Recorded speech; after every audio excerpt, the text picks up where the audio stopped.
যদি ইচ্ছাকৃতভাবে জামাতে না গিয়ে অধিকাংশ সময় বাড়িতে সালাত আদায় করে, তাহলে কি সালাত আদৌ হবে? সালাতের ফরজটি আদায় হবে, কিন্তু 27 গুণ 25 গুণের সওয়াব থেকে বঞ্চিত থাকলো। একটি ক্ষতি যে 27 টাকা কারো ইনকাম হচ্ছে, সেই জায়গায় সে 1টি টাকা শুধু পেল। এক। 2 নম্বর কথা, জামাতে সালাত আদায় করা ওয়াজিব ফরজ। ওয়াজিব ফরজ নিয়মিত সে ত্যাগ করছে, সেই জন্য সেই ব্যক্তি কাবিরা গুনাহগার, সেই ব্যক্তি ফাসিক। যেই ব্যক্তি নিয়মিত জামাতে যায় না, অধিকাংশ সময় যায় না, সেই ব্যক্তি গুনাহগার। আল্লাহ হিদায়াত দান করুন।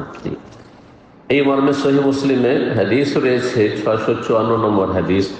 আব্দুল্লাহ মাসউদ রাদিয়াল্লাহু তাআলা আনহু বলেছেন, মান সাররাহু আন ইয়ালকাল্লাহ গাদাম মুসলিমান, কেউ যদি পছন্দ করে আল্লাহর সাথে মুসলিম হয়ে সাক্ষাৎ করবে, মোলাকাত করবে, ফালিয়াহাফিজ আলা হাউলাইস সালাওয়াত, তাহলে এই 5 ওয়াক্ত সালাতের যেন হেফাজত করে। হাইসু ইউনাদা বিহিন্না, যে 5 ওয়াক্ত সালাতের জন্য আজান দেওয়া হয়, মসজিদে এসে জামাত সহকারে আদায় করবে।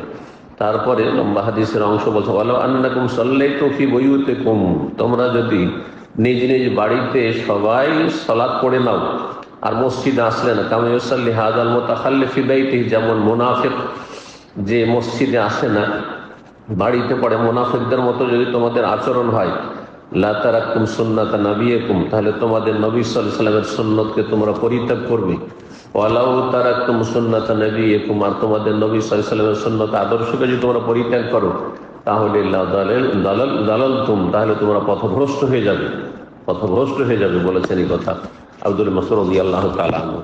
জামাত সহকারে সালাত আদায় করা ওয়াজিব, সুতরাং এই ওয়াজিবে অবহেলা মোটেই করবেন না।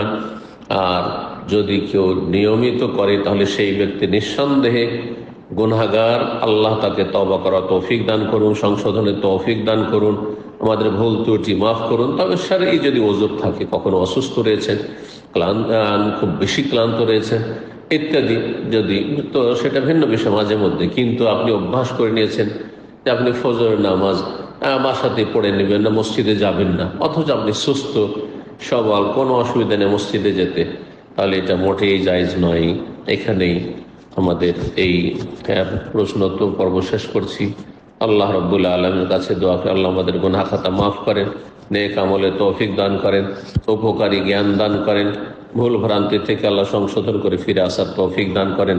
রব্বানা লা তুআখিযনা ইন নাসিনা ওয়া আখতানা ربنا ولا تحمل علينا إصرا كما حملته على الذين من قبلنا ربنا ولا تحملنا ما لا طاقة لنا به واعف عنا واغفر لنا وارحمنا أنت مولانا فانصرنا على القوم الكافرين وصلى الله وسلم على نبينا محمد وعلى آله وصحبه أجمعين.